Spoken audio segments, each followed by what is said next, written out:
Je veux vous souhaiter la bienvenue et je vous demande si vous êtes d'accord avec l'ordre du jour. Merci beaucoup et j'espère aussi que vous approuvez le procès-verbal de la réunion précédente, ce qui est le cas aussi. Merci. Chers collègues, permettez-moi de démarrer nos travaux par un hommage à un de nos membres qui nous a malheureusement quittés ce mois de novembre, M. Paul Watson, qui a été jusqu'il y a peu président de notre délégation britannique. Je tiens à remercier chaleureusement notre collègue Albert Borg, qui a représenté le comité des régions aux funérailles. Nous avons placé un livre de condoléances à l'entrée de la salle pour ceux qui souhaitent laisser un mot pour ses proches. Je vous demande à présent d'effectuer une minute de silence à sa mémoire.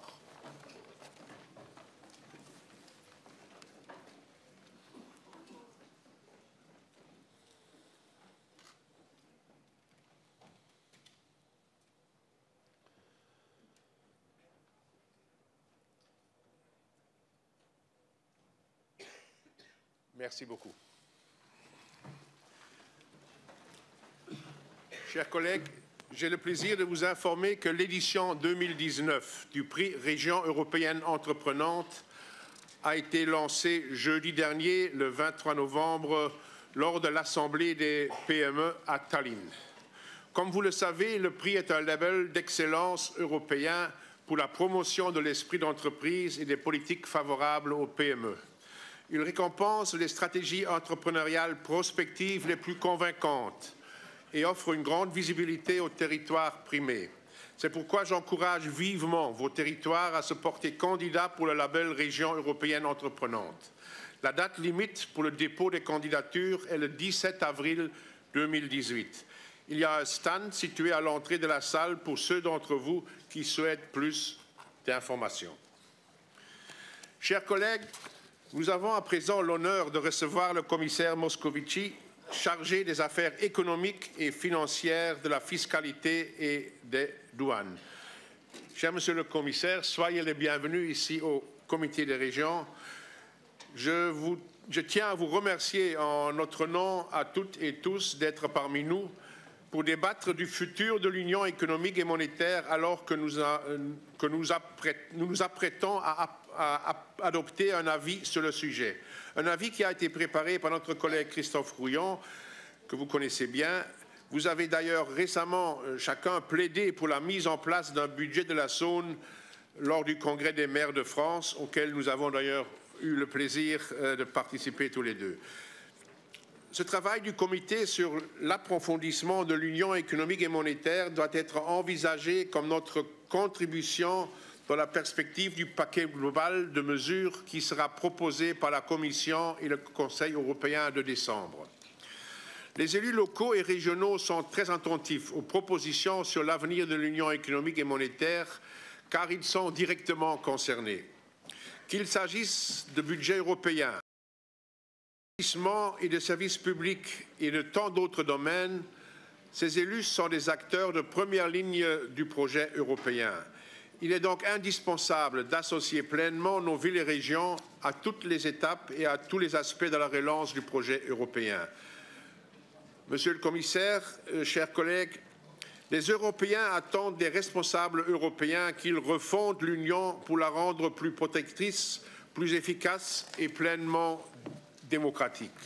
Nous le constatons tous dans le débat citoyen sur le futur de l'Europe que nous menons et à partir desquels nous formulerons bientôt des propositions sur l'avenir de l'Union. L'histoire de l'Union économique et monétaire ne peut pas être l'histoire de l'austérité uniquement. L'Union économique et monétaire doit permettre de mettre en place une convergence économique et sociale vers le haut et non vers le bas. Chaque procédure, chaque dispositif européen doit servir l'objectif initial de progrès économique et social et ainsi renforcer l'attachement des citoyens au projet européen. Ça vaut pour le futur budget de la zone euro, pour la conduite du semestre européen ou encore le fonctionnement de nos institutions. Je pense notamment, car c'est d'actualité, aux discussions sur le futur de l'Eurogroupe. C'est aussi pour ça que l'Union économique et monétaire doit être complétée par un véritable pilier social pour élever les normes sociales au rang des droits économiques. Monsieur le Commissaire, nous sommes particulièrement sensibles à vos travaux et à vos déclarations sur la recherche de nouvelles flexibilités budgétaires. Vous indiquez la voie du bon sens. Pour reprendre vos mots, des règles sans marge d'interprétation, cela vous mène à l'erreur. Oui, il faut des véritables flexibilités budgétaires, y compris au niveau local et régional, pour permettre une hausse des investissements. Et les règles comptables doivent être adaptées aussi à cet objectif. On insiste dans le cadre du semestre européen sur la nécessité de renforcer l'investissement privé, y compris en mobilisant des financements publics. Il faut mettre tout autant de force dans le soutien à l'investissement public, en particulier local et régional, car comme le rappelle l'examen annuel pour la croissance 2018, les Européens ont besoin de services abordables, accessibles et de qualité. Nous demandons aussi que les cofinancements des fonds structurels et d'investissement européens et les investissements locaux soient immunisés dans les calculs budgétaires européens, car ils constituent des investissements d'intérêt général européen de premier ordre. Dans une période si cruciale pour le futur de l'Union, et tandis que les Européens doivent pleinement percevoir la plus-value de leur Union, il ne faudrait pas prendre le risque de brider la capacité des villes et régions à soutenir les Européens. Au contraire, il faut les promouvoir. Monsieur le Commissaire, chers collègues, dans le contexte de crise auquel les Européens doivent faire face, il y a un sentiment d'urgence. Comme le souligne le document de réflexion sur l'avenir de l'Union économique et monétaire, je cite, « Nous ne pouvons tout simplement pas nous permettre d'attendre la prochaine crise pour trouver la volonté collective d'agir. Alors que l'Europe discute de son avenir, l'heure est venue de dépasser ce qui a déjà été dit et fait.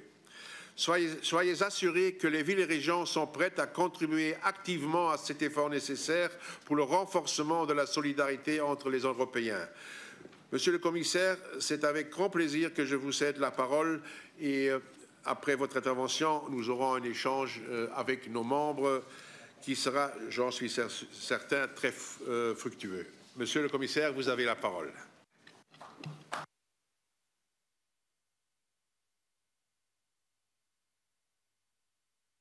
Merci, Monsieur le Président, Mesdames et Messieurs les membres du Comité des régions. Je suis heureux d'être parmi vous aujourd'hui.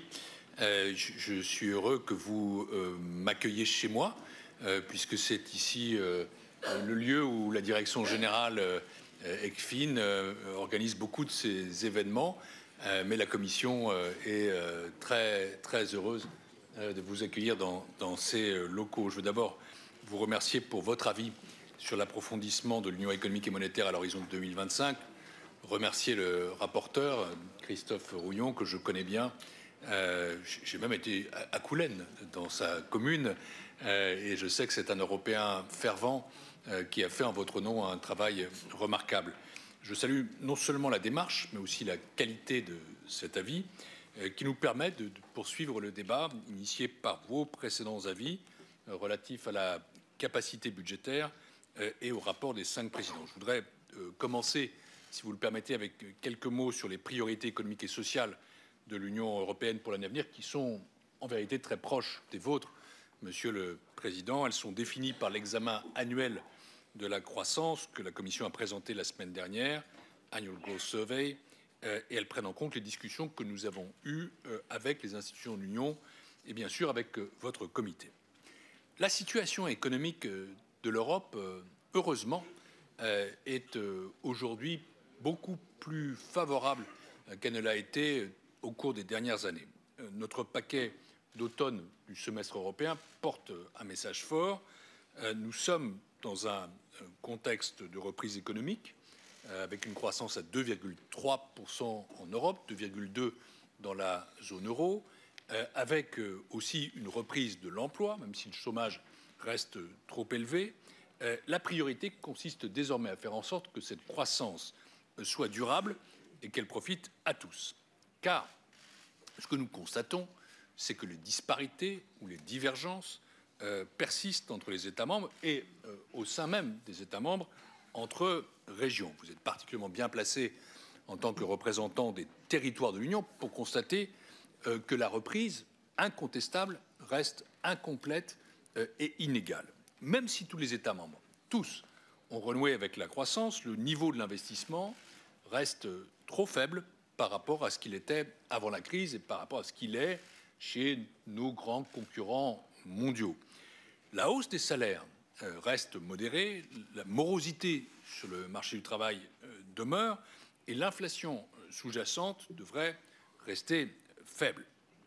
Les trois priorités, qu'étaient la relance de l'investissement, la poursuite de réformes structurelles et l'application de politiques budgétaires responsables, a, je le crois, produit avec le temps des résultats. Et maintenant, il faut poursuivre les efforts avec une croissance qui doit, je le redis, profiter équitablement à tous.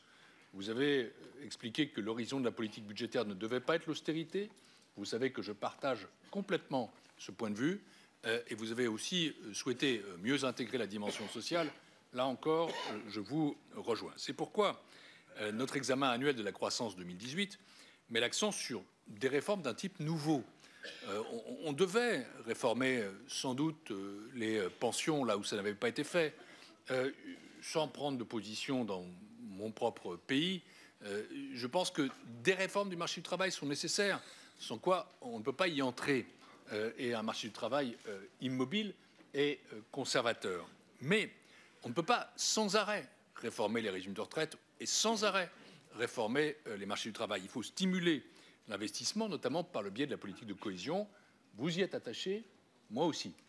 Je sais que le prochain paquet budgétaire sera exceptionnellement compliqué à élaborer, mais un des enjeux, c'est bien la place de cette politique, qui est une politique, à mes yeux, totalement décisive. En même temps, nous invitons les États membres à continuer à mettre en œuvre des financements publics pour mobiliser l'investissement privé, pour améliorer l'environnement des entreprises. Vous avez souligné, dans votre avis du 11 octobre dernier, que les PME rencontrent encore des difficultés pour accéder au financement, malgré les progrès qui ont été faits. L'examen annuel de la croissance met l'accent sur l'union des marchés de capitaux, projet auquel nous n'avons pas renoncé, qui ouvre la voie à des sources de financement alternatives et potentiellement moins coûteuses. En traitant la question des prêts non performants, qui reste un des handicaps de l'Union aujourd'hui, nous permettrons à de plus petites banques de jouer leur rôle de financement de l'économie. Nous recommandons également des réformes structurelles supplémentaires pour rendre l'économie européenne plus inclusive. Il s'agit de s'adapter aux changements structurels et d'améliorer les situations sociales.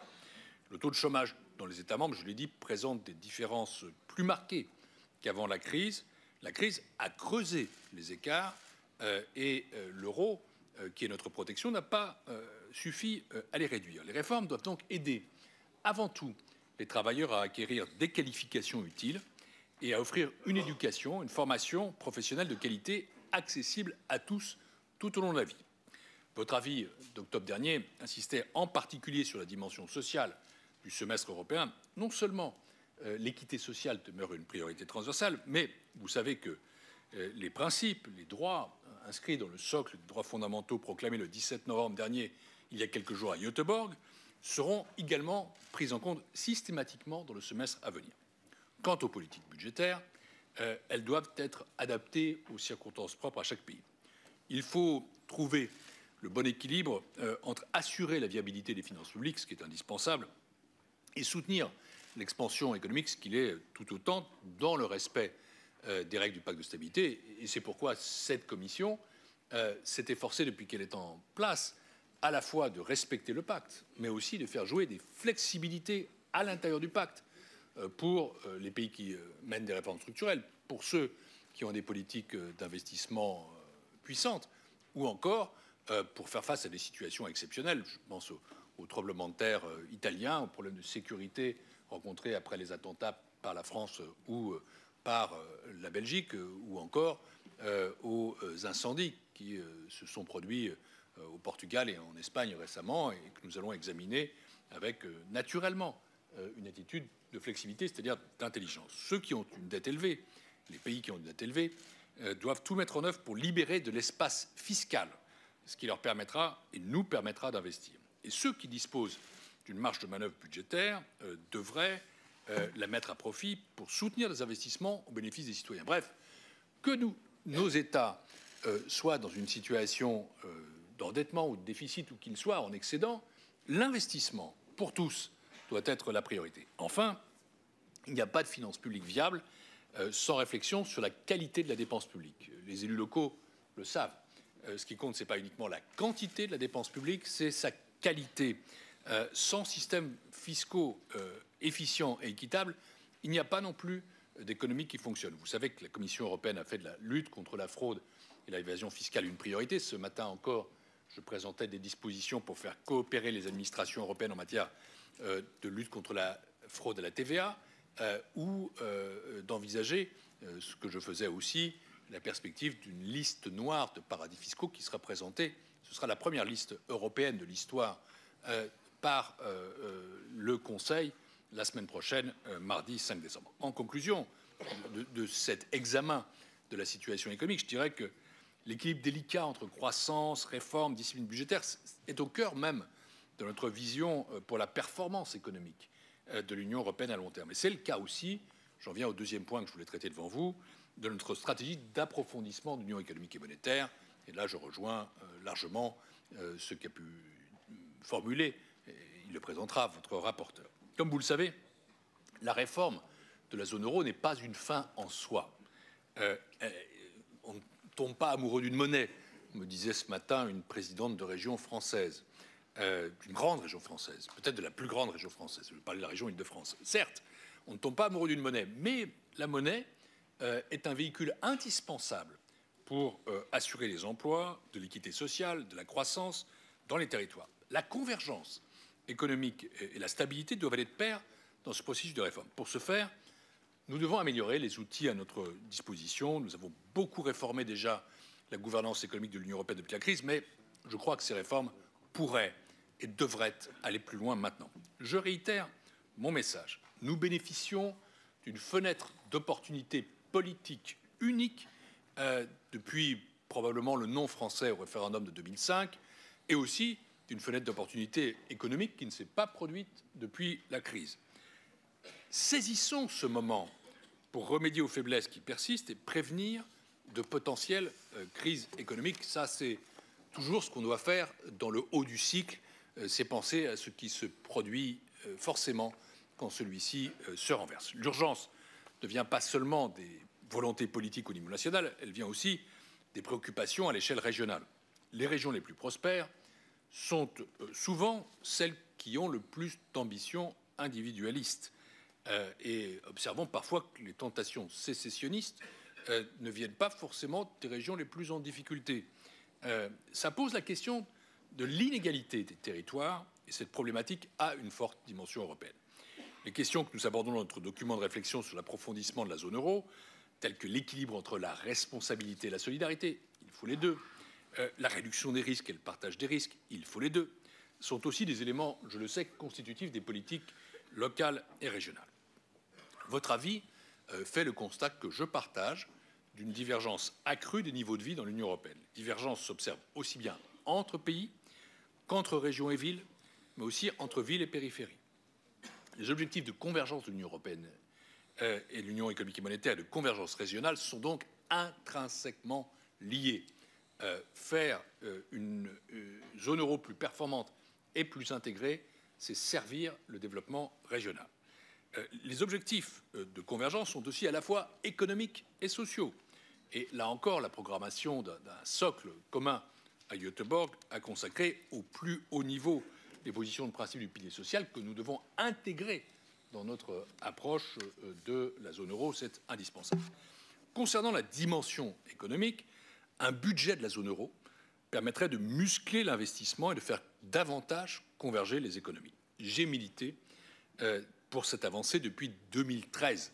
J'étais à l'époque ministre de l'économie et des finances dans mon pays. Les fonds structurels sont un outil très puissant pour la convergence en Europe, mais il faut maintenant aller plus loin. Protéger les économies des États membres en cas de choc économique large et asymétrique.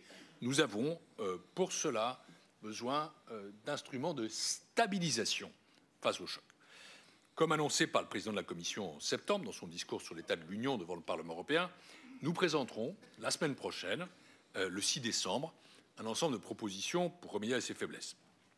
Un paquet pour l'Union économique et monétaire. Les grands objectifs du dit paquet sont d'abord de renforcer l'intégrité et l'unité de l'Union européenne, deuxièmement d'améliorer de l'Union économique et monétaire, deuxièmement d'améliorer sa capacité à donner des résultats pour les citoyens européens, et troisièmement, et pour moi c'est essentiel, surtout dans la perspective qui approche des élections européennes, renforcer la démocratisation de la zone euro.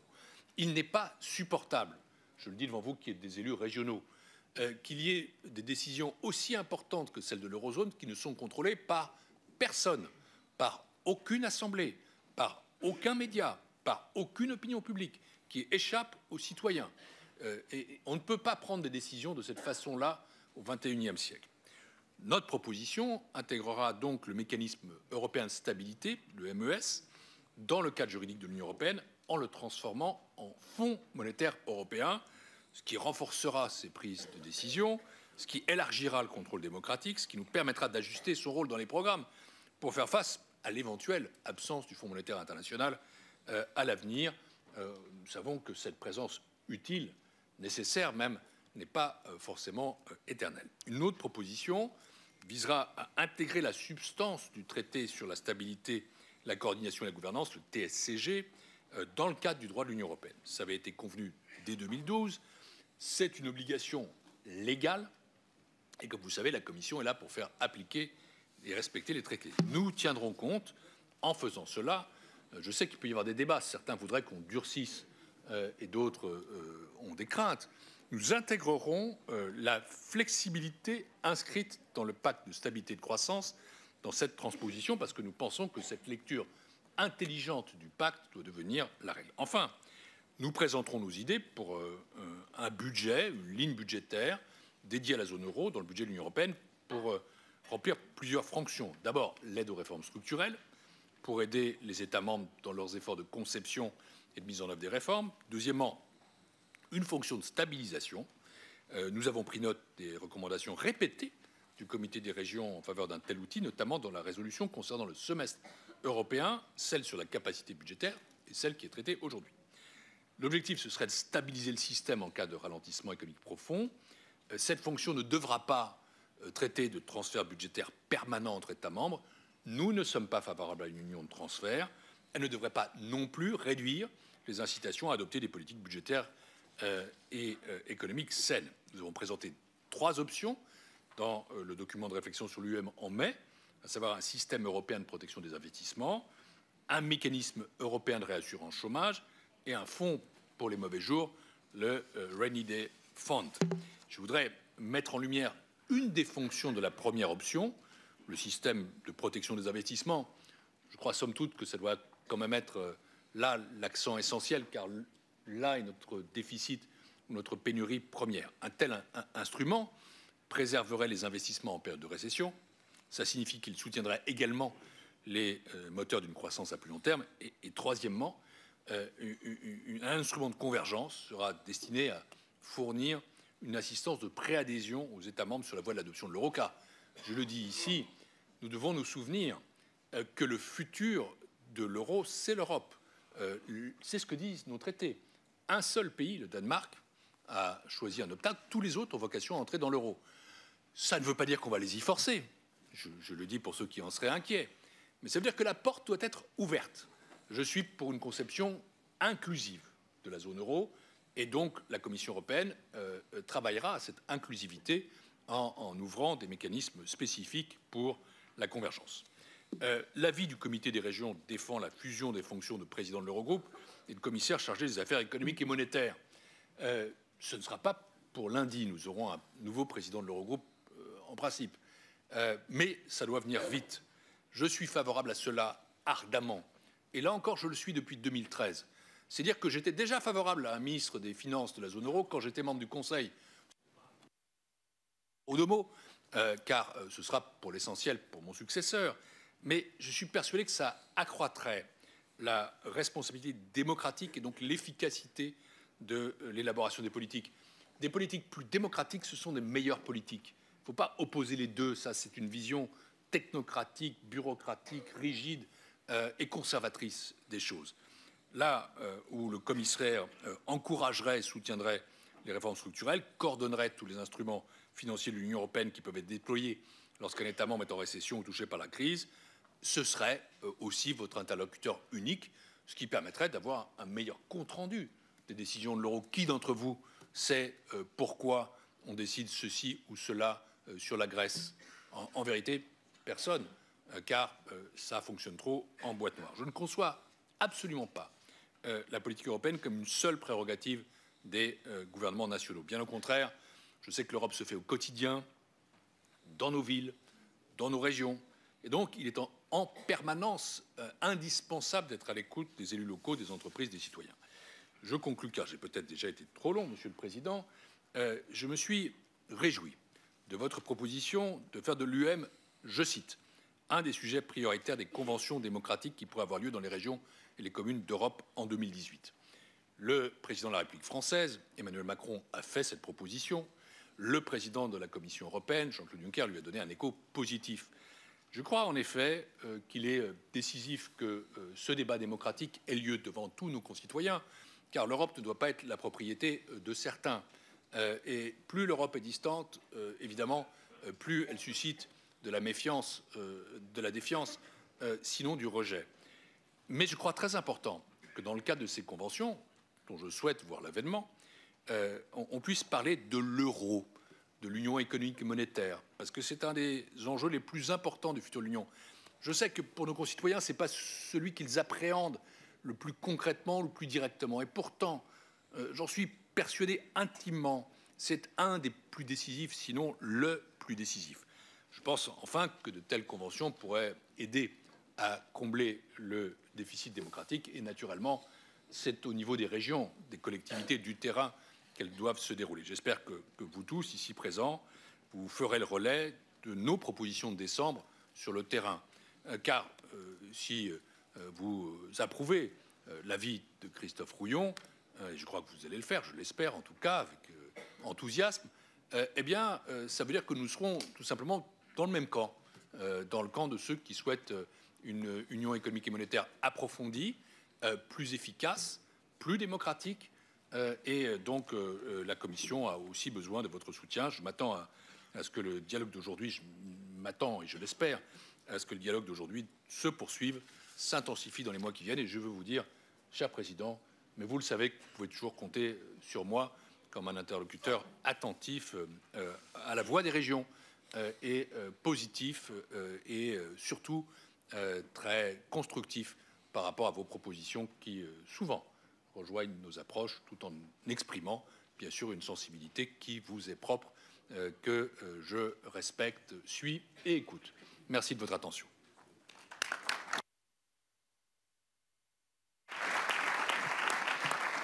Merci beaucoup, Monsieur le Commissaire, pour ce tableau que vous avez dressé et auquel maintenant nos membres ont l'occasion de réagir et d'entamer le dialogue. Je donne la parole à notre collègue Rouillon.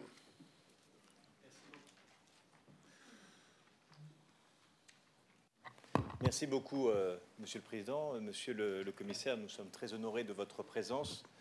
Je pense effectivement, comme vous, que nous sommes à un moment important, voire un moment historique.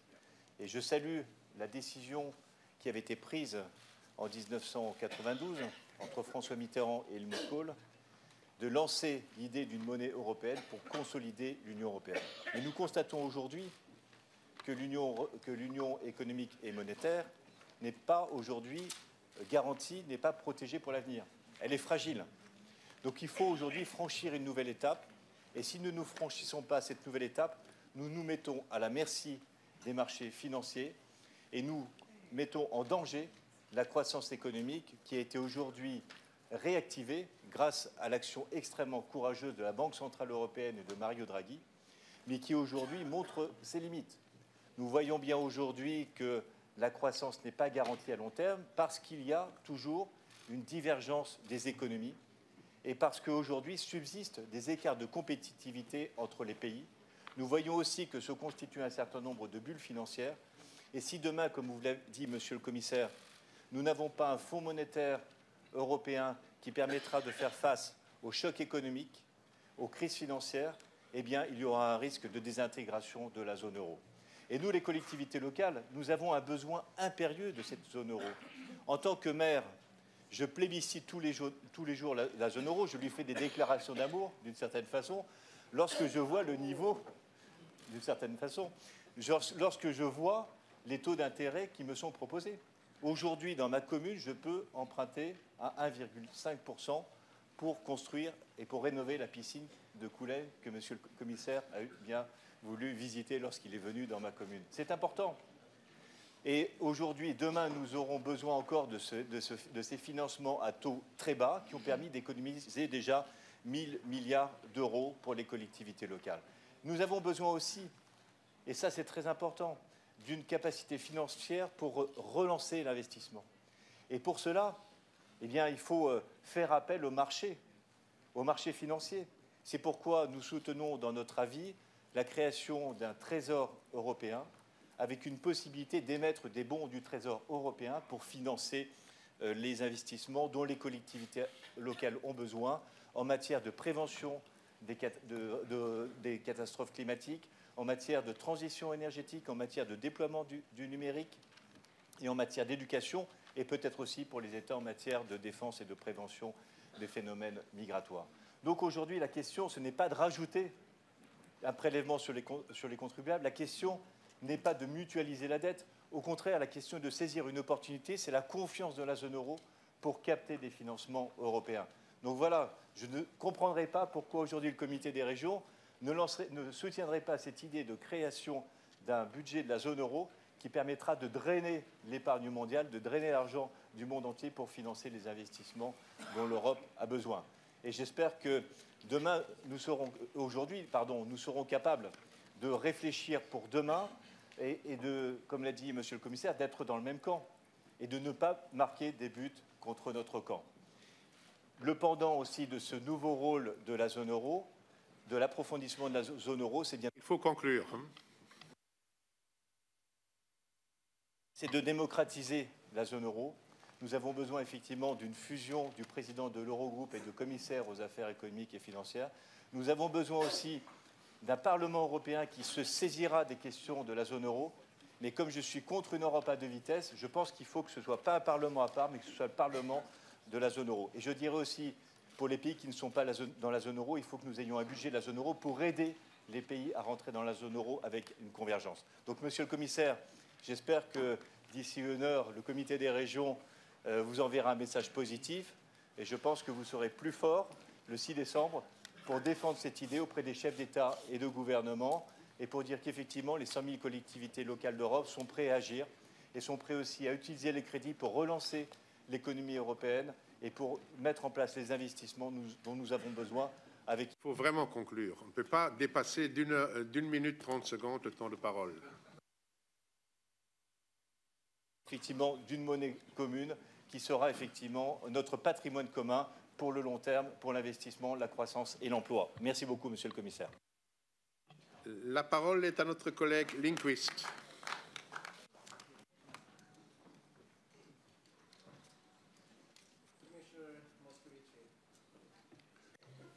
Commissioner Moscovici, on behalf of the EPP Group, I would like to welcome you to our plenary session and thank you very much for an interesting intervention.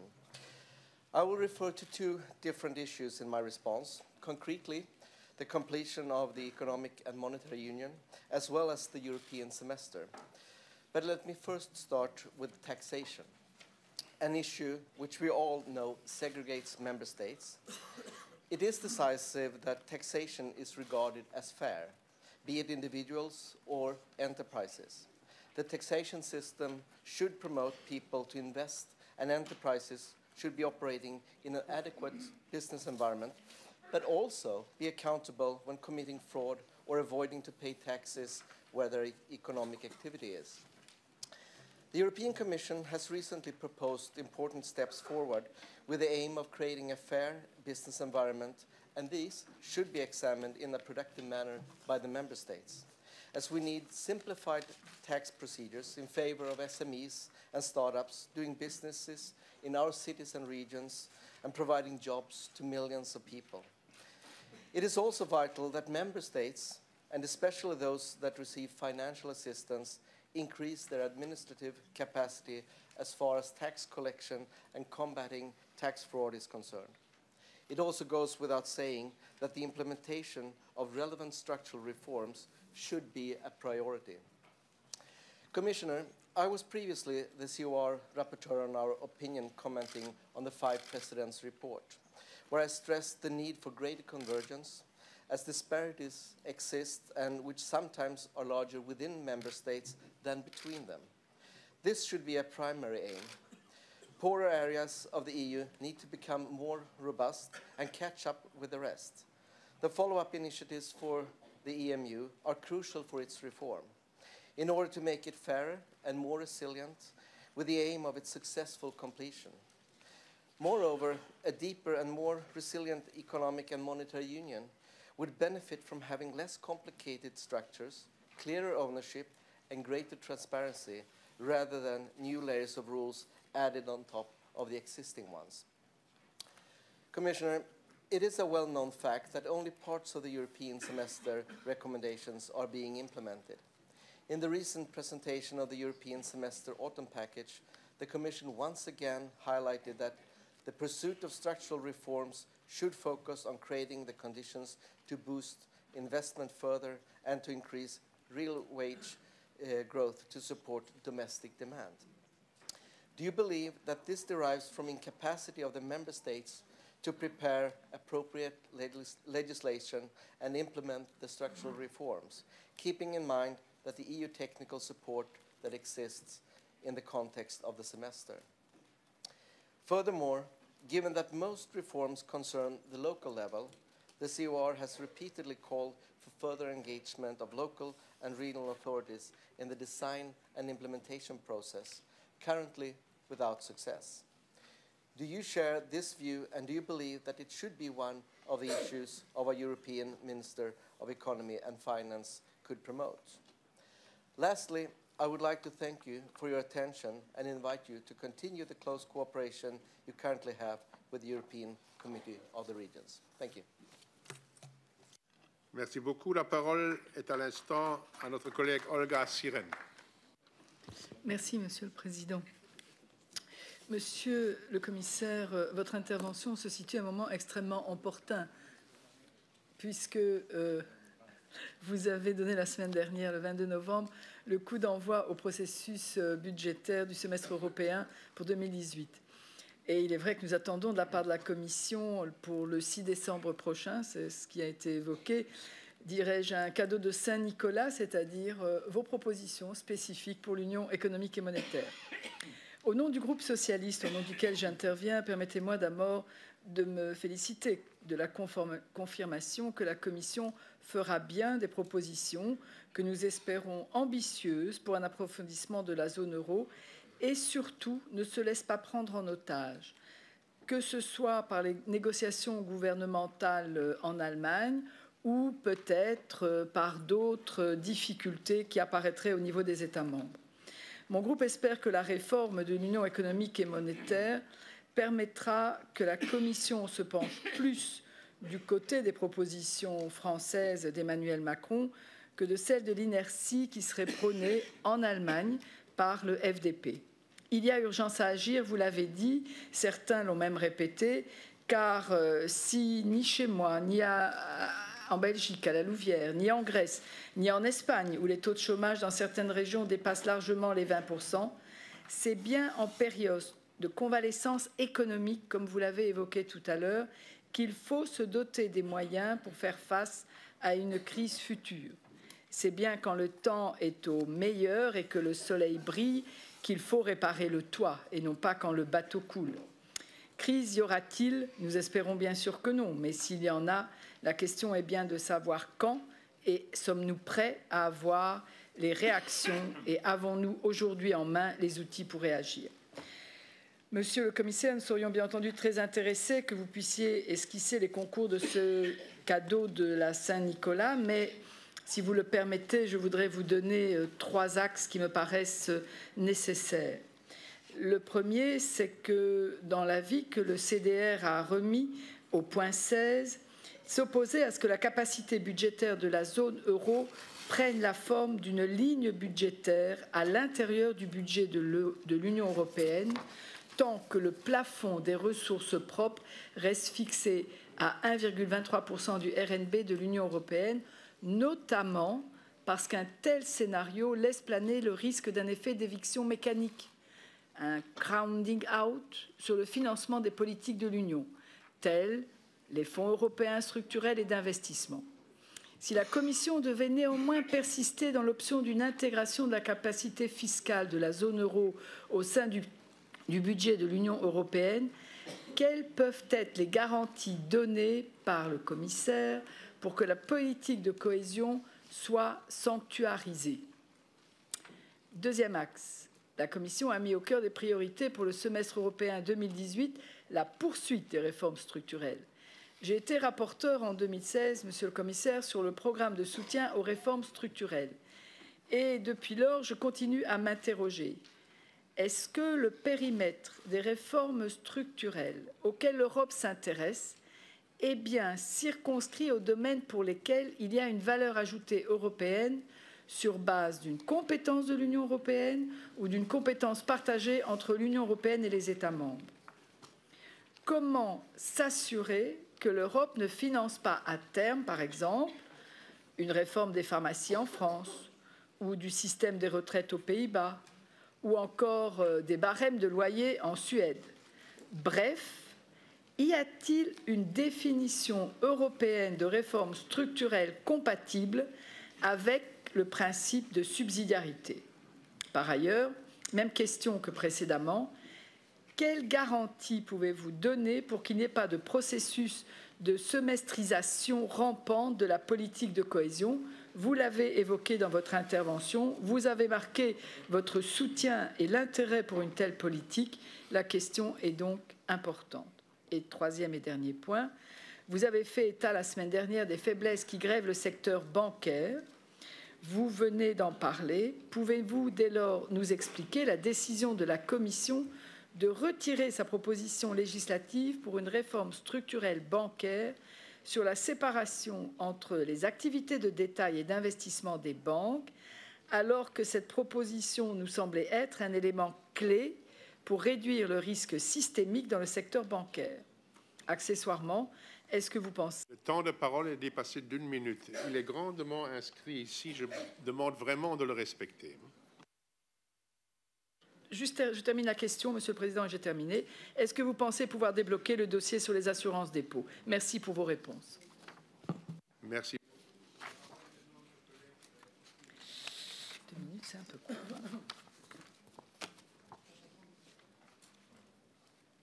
La parole est à notre collègue Martikainen. Kiitos, hyvä puheenjohtaja.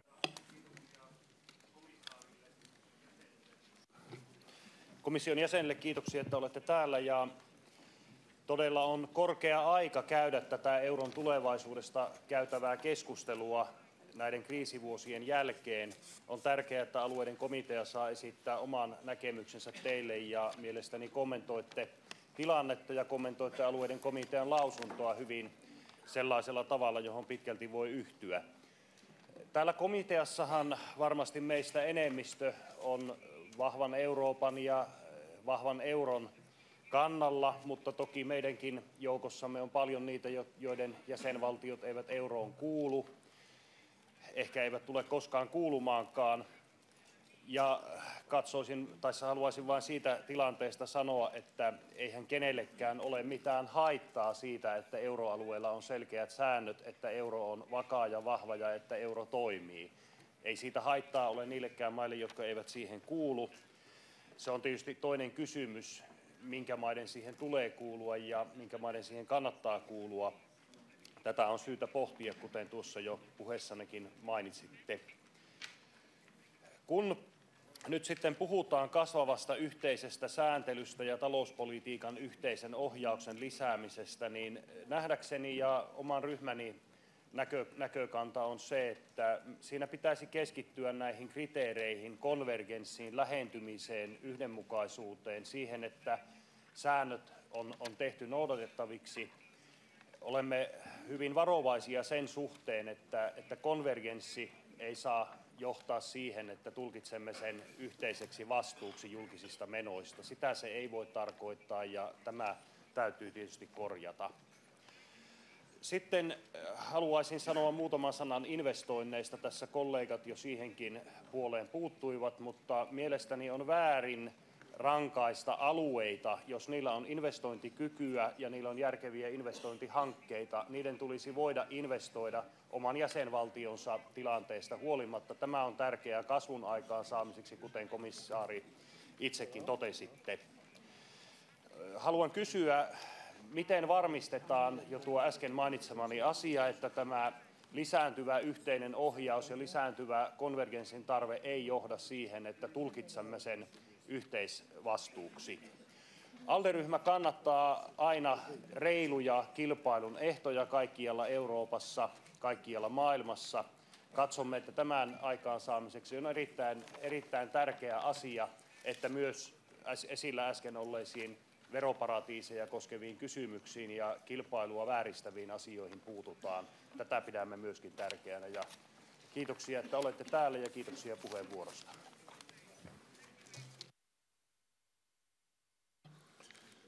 Merci beaucoup. La parole est maintenant à notre collègue Karel van Loo.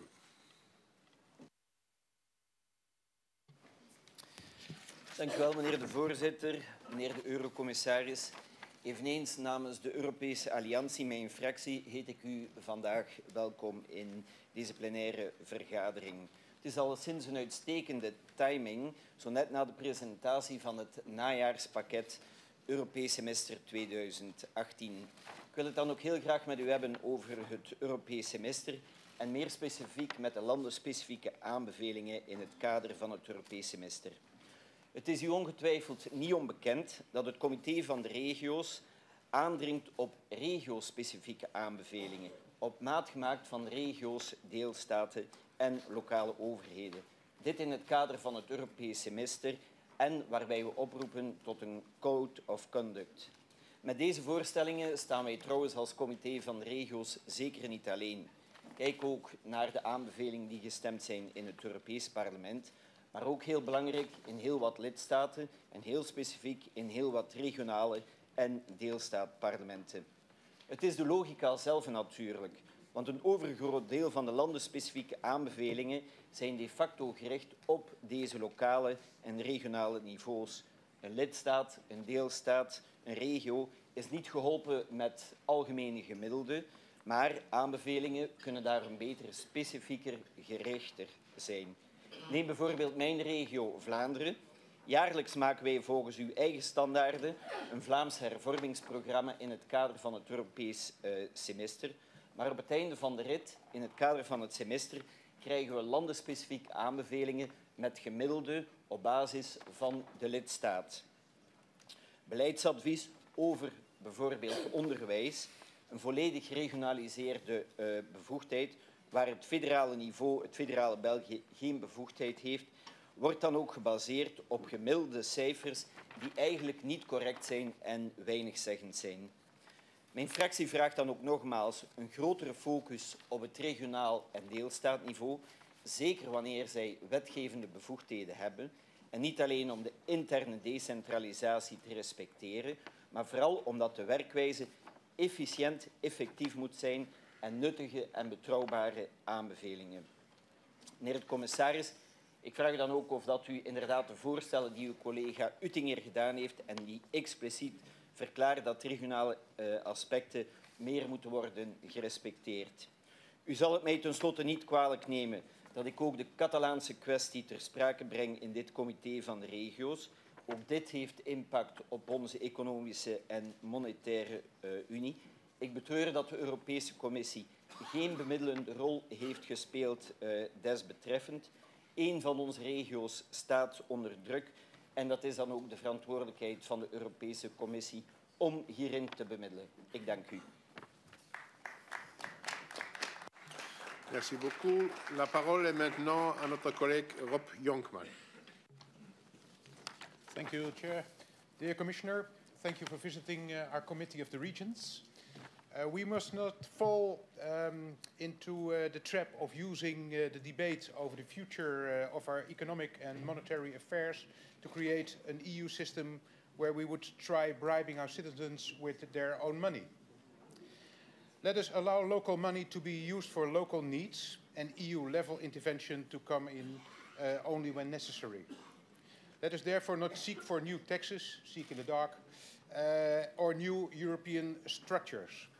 Let us simplify, streamline, and decentralize. On behalf of the ECR Group, I would like to encourage you to push for greater civic empowerment, greater fiscal devolution, and greater decentralized fiscal governance. More centralization is not the answer to our problems. We do not need EU taxation unless we want more Euro-skepticism. We also do not need new structures like a European Minister of Economy and Finance. We need to improve our existing structures. We need structural reforms, and we need to allow our citizens and regions the room for fiscal policy competition. And we need more life. Let me elaborate further. Decisions should be taken as close as possible to the people. The power to levy taxes is a competence of the member states, and it is so for a good reason. Relevant national authorities, including local and regional ones, know best the needs for their citizens. We listen to our citizens every day, and we have a strong democratic mandate. We hear that the Commission is planning to propose EU taxes on financial transactions on EU carbon. This would unavoidably lead to more Euroscepticism. We are also concerned by the proposal on the so-called fiscal compact. As local and regional authorities, we are the primary provider of public services, and this proposal may have negative effects on our ability to invest in public services and to tackle societal challenges. As Socrates once said, the secret of change is to focus all of our energy not on fighting the old, but building the new. Let us build a new, more bottom-up future for Europe. Thank you very much. Merci. La parole est à notre collègue Bianchi.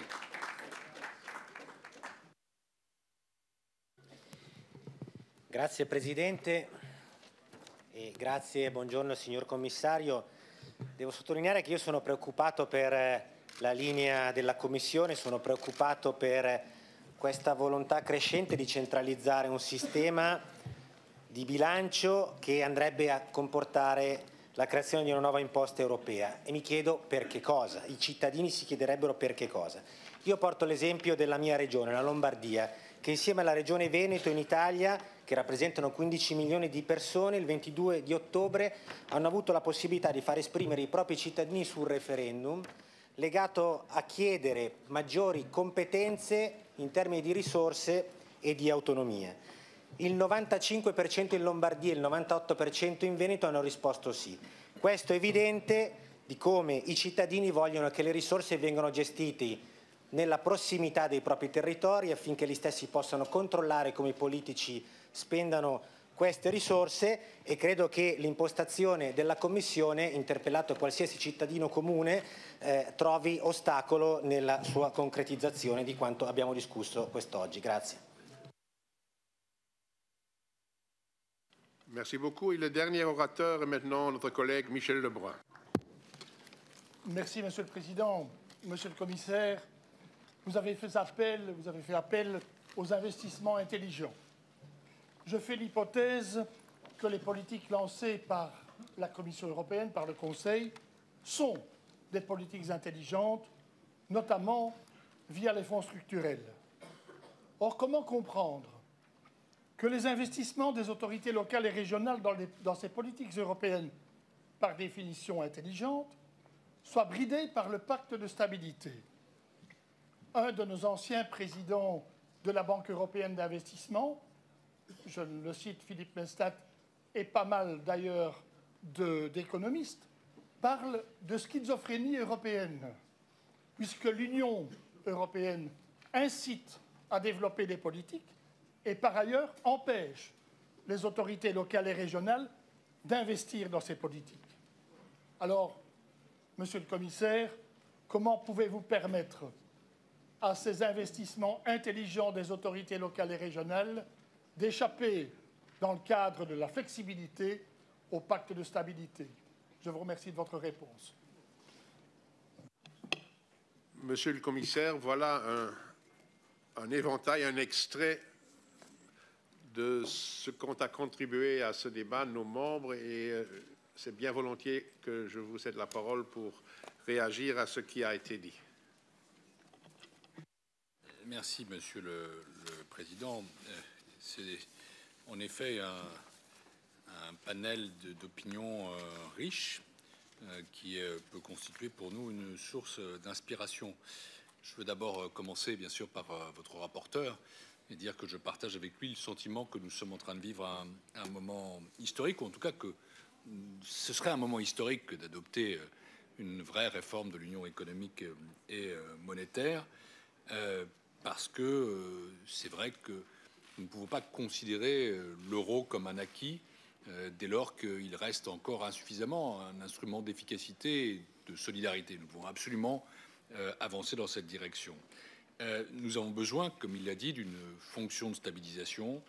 Nous avons besoin d'un actif européen pour l'investissement. Nous avons besoin d'un ministre de la zone euro, non pas par je ne sais quelle volonté de contrôle bureaucratique, mais bien au contraire, pour renforcer la démocratie, parce que à l'heure actuelle, l'Eurogroupe est une instance informelle, donc sortie d'une certaine façon du cadre institutionnel et dépourvue de contrôle parlementaire. Je partage avec lui l'idée qu'il faut éviter une Europe à deux vitesses. Comme vous le savez, Jean-Claude Juncker, en se faisant l'écho des propositions sur un Parlement de la zone euro, a fait un propos que je crois de bon sens, qui est de dire que ce Parlement existe déjà, c'est le Parlement européen, quitte à ce qu'ensuite les parlementaires européens de la zone euro choisissent une forme d'organisation spécifique entre eux.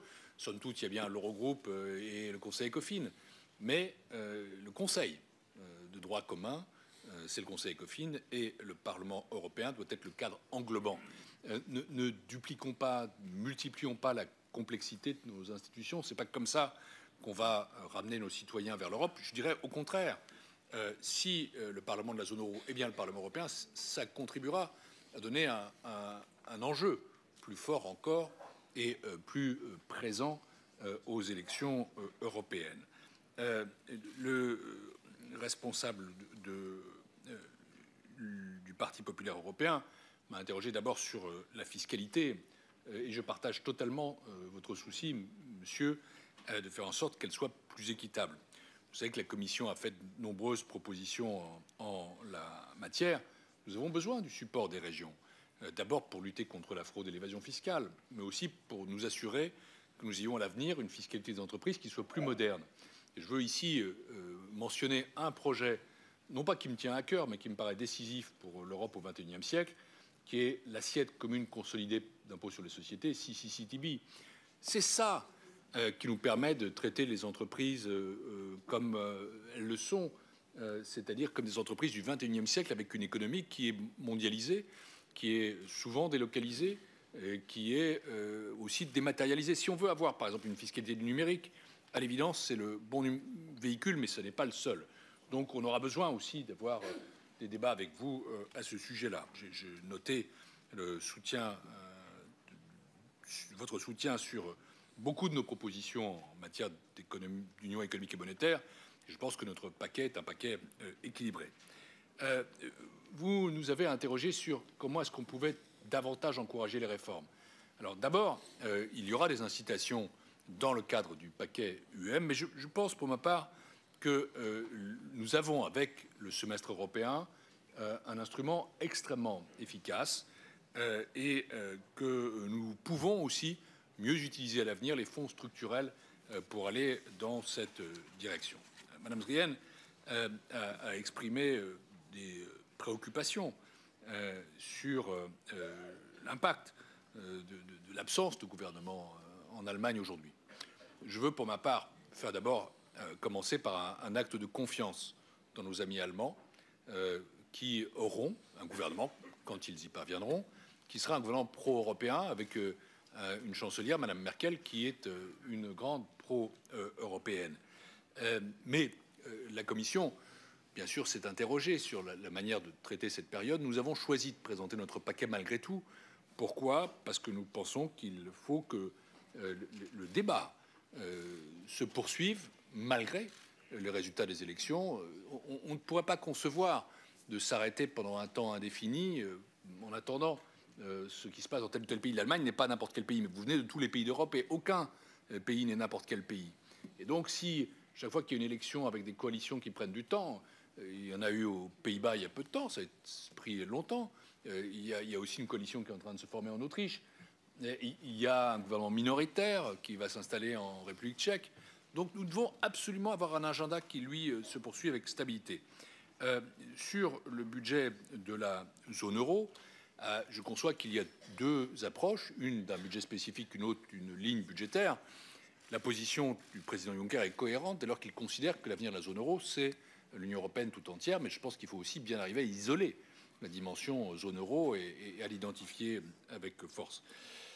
Vous m'avez interrogé sur la restructuration bancaire et le projet EDIS. Dans le contexte allemand que vous évoquiez, je n'ai pas l'intention de mettre un chiffon rouge, mais la Commission européenne n'a pas renoncé à la garantie des dépôts. Quand nous avons construit l'union bancaire, je dis nous parce que j'étais ministre des Finances à l'époque, elle comportait trois piliers: la supervision, la résolution et la garantie des dépôts. La garantie des dépôts doit couronner le reste. Nous avons fait des propositions sur EDIS. Elles sont sur la table et je souhaite qu'elles soient le moment venu présentées. Pour ce qui concerne les propositions de la LDE, je pense que nous devons traiter équitablement les pays membres de la zone euro et les pays qui sont à l'extérieur de la zone euro. C'est la raison pour laquelle nous proposons, vous le savez, qu'il y ait un mécanisme de pré-adhésion, de pré-accession, avec des aides spécifiques à cet effet. Quels pays voudront nous rejoindre? Je n'ai pas, moi, à les sélectionner. C'est une démarche qui doit être volontaire. Je connais déjà au moins un pays qui a déjà manifesté cette intention.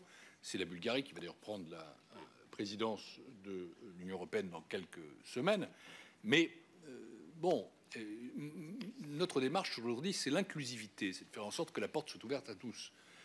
Nous souhaitons qu'en 2025, si c'est possible, l'euro soit la monnaie de tous les Européens. Personne, encore une fois, n'y sera obligé. Mais le rôle de la Commission, c'est de proposer un cadre qui permette à tous de rejoindre l'euro. Nous avons besoin, vous l'avez dit, de règles pour la convergence.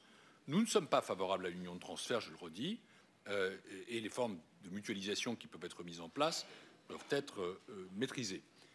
Nous ne voulons pas punir les régions sur l'investissement. Ça, c'est un thème que j'ai entendu à plusieurs reprises, qui pose le cas d'un certain nombre de présidents de règles comptables, plus spécifiques qu'il est vrai à un pays dans lequel nous nous trouvons. Mais en attendant, je veux vous dire que la volonté de l'Union européenne, notamment à travers le plan Juncker, c'est d'être aux côtés des régions pour promouvoir leurs investissements. Et que pour moi, je ne conçois jamais la construction européenne comme une construction top-down, mais bien comme une construction bottom-up. La logique du plan Juncker, c'est une logique de projet. Et donc j'en profite pour vous passer le message à vous tous qui êtes ici. Les entrepreneurs de vos régions sont bienvenus dans le cadre du plan Juncker. Peut-être manque-t-il parfois d'informations sur la manière de le mobiliser. Il nous revient de le faire, mais il vous revient aussi de le faire. Bref, il nous revient de le faire ensemble. On m'a demandé aussi quelle attention nous apportons à la situation catalane, grande bien sûr, mais je pense que les bons interlocuteurs sont les États membres et que sur la Catalogne, ce que nous voulons faire avant tout, c'est respecter la règle de droit. Quelle que soit la position qu'on prend par rapport ou la sympathie qu'on a à l'égard de telle ou telle position, il demeure qu'il y a une constitution dans un pays qui s'appelle l'Espagne et que cette constitution, cet ordre constitutionnel doit être respecté. Je sais que beaucoup d'entre vous regrettent que l'implication des collectivités territoriales dans la gouvernance du semestre européen soit insuffisante. Les orientations stratégiques de l'examen annuel de croissance s'appuient sur un large éventail de paramètres et ça a été élaboré en étroite concertation avec les autorités publiques et les partenaires sociaux. Et ça prend en compte les discussions avec le Parlement européen, avec le Conseil, avec les parlements nationaux, les partenaires sociaux, mais aussi avec le comité des régions. Pour nous, les partenaires sociaux et les gouvernements locaux sont des composantes, des parties prenantes essentielles du processus de réforme et nous poursuivrons le dialogue entamé avec les États membres dans le cadre du semestre européen pour dégager une perception commune des difficultés les plus pressantes auxquelles nous voulons répondre.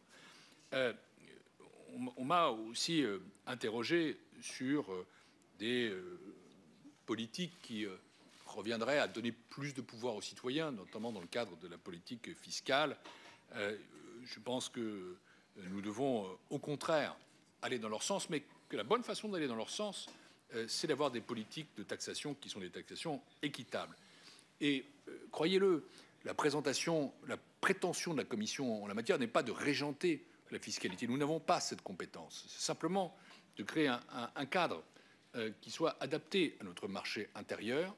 En revanche, je suis persuadé que c'est la dimension européenne qui est la bonne quand on veut traiter de la lutte contre la fraude et l'évasion fiscale. Aucune région, a fortiori aucun État membre et a fortiori aucune région n'a la capacité d'affronter à soi seul de tels phénomènes. Et je pense que nous sommes en train de faire la preuve que l'espace européen est le plus pertinent, mais aussi qu'il a son efficacité. M. Bianchi a souhaité davantage d'autonomie encore pour les régions et s'est dit préoccupé par la fiscalité européenne. Mais je pense pour ma part, j'ai une différence bien sûr d'appréciation avec vous, qu'il n'y a pas de contradiction entre l'Europe et l'autonomie régionale. Je pense aussi que nous avons besoin d'une politique qui prenne en compte la subsidiarité. J'ai bien noté la volonté que votre président avait de vous faire travailler, de travailler avec vous en priorité sur ce sujet. Vous savez que c'est un sujet que la Commission a toujours pris au sérieux depuis Jacques Delors. Je ne dirais pas qu'il y ait une alliance entre l'Union européenne et les régions, ce serait faire insulte aux États membres qui sont nos partenaires primordiaux, mais il y a une sensibilité de la Commission européenne aux problématiques des régions. J'ai été interrogé sur l'investissement régional à nouveau. Sur l'investissement régional, je veux signaler qu'il y a déjà une clause d'investissement dans le cadre du pacte de stabilité et de croissance qu'il faut faire respecter, mais pour ça, il faut se trouver du bon côté de la force, comme on dit dans Star Wars, c'est-à-dire se trouver dans le bras préventif. Et donc, mesdames et messieurs, je vais terminer par là d'ailleurs, ce n'est pas une pirouette, que la force de l'Union économique et monétaire soit avec nous. Merci beaucoup, Monsieur le Commissaire, et espérons que nous soyons tous du bon côté. Un grand merci pour cette visite que vous nous avez rendue et qui nous a permis d'échanger très largement et d'une manière très précise et concrète sur un sujet qui est, comme vous le dites très bien, très fondamental. L'argent n'est pas tout, mais sans l'argent, rien n'est quelque chose. Au revoir. À bientôt.